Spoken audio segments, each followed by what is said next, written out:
The praying mantis has 360-degree vision, but it hasn't seen the danger that is now approaching.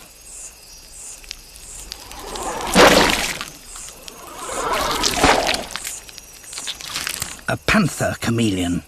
Every part of its body has become specialised for a life of stealth among the branches. Its toes have become grasping pincers.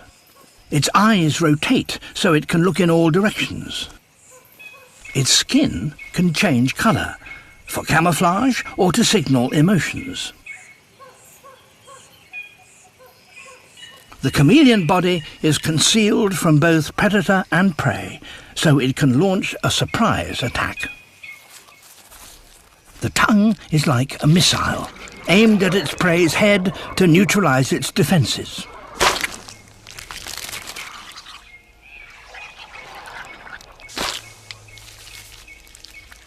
Chameleons, in short, are so perfectly adapted to a life spent hunting in trees that it's hard to imagine how they could live anywhere else.